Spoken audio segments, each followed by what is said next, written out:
नमस्कार, जय हिंद। आप सभी का स्वागत है। उद्यमेन हि सिद्ध्यन्ति कार्याणि न मनोरथैः। और इसका मतलब है मनोरथ रखने वाले तो बहुत कुछ रख सकते हैं, सोच सकते हैं, पर वो होगा नहीं तब तक जब तक आप अपने उद्यम पे विश्वास नहीं करेंगे। कोशिश करिए कि परिश्रम के साथ ही कोई चीज़ को करिए ताकि जल्दी से आगे बढ़ सके लाइफ में।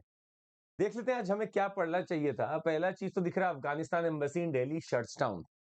तो इंडिया नेबरहुड का जो हमारा थीम है, उसके तहत हम देख सकते हैं कि आखिर अफ़गानिस्तान ने अपना एम्बेसी बंद क्यों कर दिया भारत में? क्या हर जगह बंद करने की कोशिश कर रहा है या बस भारत ही इसके लिए यूनिक लगा? और रिश्ते चल कैसे रहे हैं? क्योंकि कई बार देखने को मिलता है, यहाँ पे जब से तालिबान ने टेक ओवर किया है, अफ़गानिस्तान और भारत के बीच में बहुत जो मधुर संबंध हुआ करते थे, वो तो रह नहीं गए हैं। फॉर्मेलिटी के आधार पर हाँ, हम उनसे बात ज़रूर कर रहे हैं, लाइसेंस ज़रूर कर रहे हैं, पर उससे बढ़कर हमारी वहाँ कोई बातें नहीं हो रही है और अफ़गान के बहुत सारे लोग जो हमारे यहाँ रहते थे, वो धीरे-धीरे मुल्क को छोड़ भी रहे हैं, कंट्री को छोड़ के कहीं और जा भी रहे हैं। इसीलिए अफ़गान के एम्बेसी ने ये निर्णय लिया कि अब यहाँ पे ऑपरेट करना बड़ा पॉसिबल नहीं हो पा रहा है। तो आइए इसके पीछे और भी बहुत सारे रीज़न्स हैं, अभी हम लोग चर्चा करेंगे थोड़ी देर में यूपीएससी अनस्टॉपेबल्स चैनल पे। अगला एनर्जी से रिलेटेड है, GAIL to build reserves by storing gas in depleted wells, बड़ा इंपॉर्टेंट है। अभी तक हमारे पास पेट्रोलियम रिजर्व्स का एक स्ट्रैटेजिक हम लोग रिजर्व बनाने की बात कर रहे थे। अब हम नेचुरल गैस के रिजर्व की भी बात कर रहे हैं क्योंकि हमें नेचुरल गैस का एनर्जी मिक्स में जो कंट्रीब्यूशन है उसको बढ़ाना है। तो कभी झटका लगे गैस का, इससे अच्छा है कि हमारे पास कुछ रिजर्व्स है जिसको हम यूज कर सके कुछ दिनों के लिए। अगर कहीं भी वॉर होता है तो सारी प्राइसेस चेंज हो जाती है। अगर हमारे पास स्ट्रैटेजिक रिजर्व होगा तो शायद हम उसको स्टोर करके यूज उस समय कर सकते हैं। It's a very important thing that is going to happen. और गेल इसको पहला बनाने वाला है। क्या आगे होता है चल के आइए देखेंगे अभी। अगला जो हमें पढ़ना था वो था इकोनॉमिक पॉलिसी के ऊपर।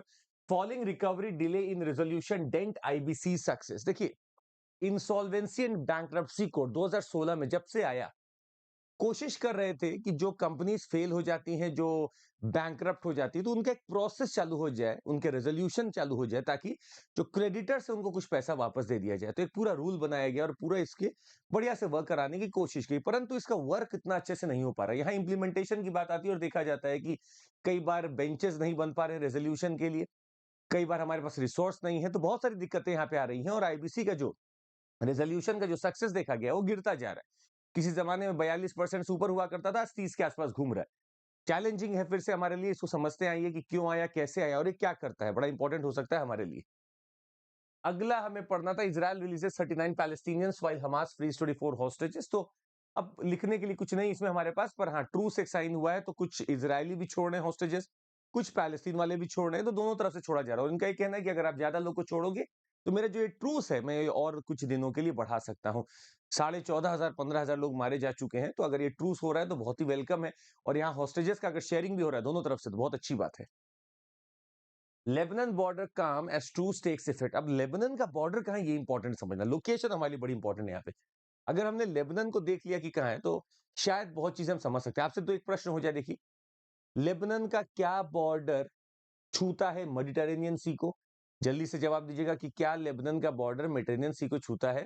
और लेबनान के बॉर्डर क्या सिर्फ दो कंट्रीज बनाते हैं? ये भी जवाब दीजिएगा हाँ या ना। सिर्फ दो बनाते हैं या तीन बनाते हैं या दो से ज्यादा बनाते हैं? दो बनाते हैं कि दो से ज्यादा बनाते हैं, ये जवाब देना है आपको।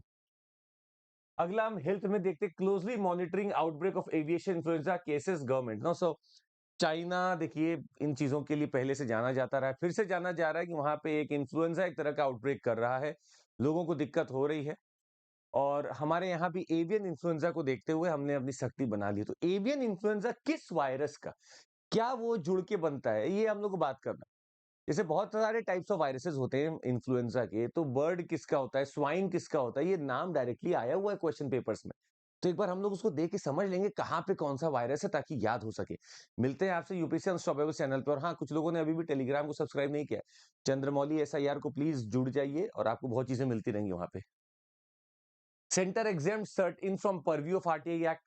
तो आरटीआई आपका राइट टू इन्फॉर्मेशन एक्ट है। सर्ट इन क्या है? एक ऐसी टीम है जो कि कंप्यूटर का अगर कोई इमरजेंसी लगता है तो रिस्पॉन्स देने में लगी रहती है। एक तरह से आपके लिए हमेशा वर्क कर रही नोडल एजेंसी है जो हमारे कंप्यूटर्स को अटैक से बचाती है जो बाहर से हो रहे हो। अब इस सर्टिन के सारी चीजों को आरटीआई से बाहर रख दिया गया है और उसके डालने के लिए उसको सेकंड शेड्यूल में डाल दिया गया आरटीआई एक्ट के, ताकि इससे कोई सवाल ना पूछा जा सके। तो ठीक है, देखा जाए अगर एग्जाम कर दिया है तो अब क्या यहाँ पे चीजें हो रही, कैसा गवर्नेंस चल रहा है समझना जरूरी है। कुछ मिलिट्री ऑर्गेनाइजेशंस भी है, जैसे डीआरडीओ है, उसको भी बाहर रखा गया है, वैसे ही सर्टिन को भी बाहर रख लिया गया है, ताकि बेमतलब का लोग इसे सवाल ना पूछें और ये अपना काम आराम से कर सके। इंटरनेशनल ऑर्डर में एक बहुत बड़ा statement, trust between India Australia will help Indo Pacific region. तो इंडो पैसिफिक को अगर बढ़ावा देना है तो इंडिया ऑस्ट्रेलिया के ट्रस्ट को बनाए रखना होगा, और ये ट्रस्ट मजबूत होता जा रहा है। हम क्वाड में जुड़े, हमारे पास मिलने के बहुत सारी जगह है। Australia India is a natural partner right now, और अगर ये जुड़ रहा है तो इंडो पैसिफिक के बूस्ट के लिए ही जुड़ रहा है। ये बड़ा इंपॉर्टेंट यहाँ पे हो सकता था, हमें पढ़ना है। साथ ही में need for climate smart agriculture in India, बहुत बड़ी एडिटोरियल आया। और हमें समझना होगा कि क्लाइमेट स्मार्ट एग्रीकल्चर क्या होता है। एग्रीकल्चर तो होगा, पर क्लाइमेट चेंज अगर हो रहा है तो क्लाइमेट के साथ साथ अपने आप को अडेप्ट करने वाला एग्रीकल्चर ही क्लाइमेट स्मार्ट कहलाएगा। बहुत सारे केसेस हैं, बहुत सारे इनिशिएटिव्स हैं जो गवर्नमेंट ने ले रखे हैं। क्या है वो चर्चा करेंगे यूपीएससी अनस्टॉपेबल्स चैनल पे, तो मिलना वही है आपसे, कोशिश करिएगा। पर क्लाइमेट स्मार्ट का मतलब क्या होगा समझिएगा। मुझे पानी भी एफिशिएंट रखना है, और जो एग्रीकल्चर से एमिशन हो रहा है उसको भी कंट्रोल करना है।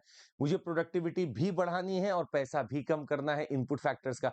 ये सब क्लाइमेट स्मार्ट एग्रीकल्चर का एक बहुत बड़ा पार्ट बनता है, और शायद हमें जरूरत इसी की है फिलहाल। आइए मिलते हैं आपसे थोड़ी देर में अनस्टॉपेबल चैनल पे, और करेंगे बहुत अच्छे से इसका एनालिसिस। तब तक के लिए आपसे विदा लेते हैं, और आपको बता दें निरंतरता ही सफलता की कुंजी है, जो निरंतर है वही सफल है। जय हिंद।